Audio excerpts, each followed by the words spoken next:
my skip hier in die hawe. Sorry, dit is nou altyd verkeerd. Maar ek weet, jy het 'n fantastiese skip gehad, hè? Jy was dus die eerste kaptein in die Bybel. Vertel ons bietjie. Ja, so baie lank terug, toe daar baie sonde op die aarde was, Ja?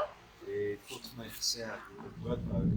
Ja? En ons het die boot gebou, en ons was goed, toe begin het te reën, maar toe moes ek eers al die diere op die boot kry, want dit was 'n baie groot boot. So, hoeveel diere praat ons nou? Dis Dus al die diere in die hele wêreld. Regtig? Tot olifante. Ja, tot olifante. En leeu's. Kameelperde en leeu's. En toe reën het 40 dae en 40 nagte op daai boot. Yes. En hoeveel water was dit? Dit was so baie water dat die hele aarde verspoel was. En julle was die enigste wat oorleef? Ja, ons was net 8 mense op die boot, saam met al die diere. Yes. Dat is baie hard werk. Dit was ongelooflike harde werk. En was jy persoon 'n bietjie bang geweest? Jy gedink jy het mal. Nee, ek het nie gedink ek's mal nie, maar dit was baie werk. Al die diere wou mekaar die hele tyd eet. Die diere wou ons eet, die diere wou mekaar eet. So, ons was alleen op 'n boot, maar ons het altyd vir die diere wegkry. Maar ons het regtig wegkry plek nie. Yes. So, dit is 'n wildtuin. Dit was 'n wildtuin. Goeie. Great. En dit alles net oor sonde? Net oor sonde, ja. Ai. Sê ons het ek het hierdie ding wat ek nou die dag raak gelees het. Dit sê God is heilig. Nou heilig beteken perfek. Dit beteken daar's geen sonde nie. Dit is die hele tyd. Dit is soos beter as ons, beter as cool. En die enigste mens wat met heilig beskryf word is God.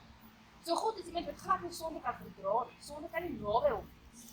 En ek dink dit is hoekom hy die wêreld so verskil. Want dit is vol sonde. En hy was heilig. So hy kom met die wil. Hy was op voorvalle dat hulle nie sy nie verdedig is. Maar hulle eie. So sê my, hoe het julle toe op die einde by die skip uitgekom? Ons het na 40 dae, 40 nagte het ons by 'n berg gestop. Ja?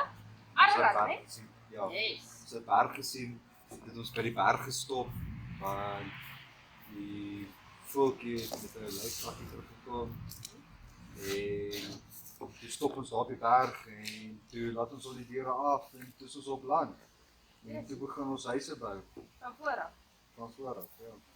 Nader aan God neem, dan bietjie minder sonde. Ja. Sien jy die diere, jy daarom dink aan die diere wat op die skip was? Ja. Maar as jy daar altyd het jy baie nat geword? Ja, baie Ja. nat. Ja. So julle moet gaan kyk in julle boekies. Ek het vir julle 'n fantastiese speletjie daar uitgewerk en hulle noem dit handdoek volleybal. So jy blaas, maak so 'n groot ballon, maak jy vol water. En dan staan jy met 2 mense met 'n handdoek vas op al 4 punte. En dan sit jy die bal in, ag die ballon in en dan hop jy die ballon na 'n teken tot na 'n mens toe en dan maak jy 'n kapsel. Julle moet dit sien. Maar okay, voor julle kan gespeel, ek gaan vir ons bid. So dankie Here dat ons kan weet U het ons so lief dat U alles het heilig en dat sonde regtig nie iets is wat by U hoort. En dit is goed om te weet dat ons 'n God het wat nie in sonde glo nie, wat nie glo dat sonde moet wees in ons lewe. Help ons asseblief dit elke dag rond. Dankie Here. Amen. Dankie Noag dat jy saam met ons was vandag. Bon voyage julle. Mooi bly.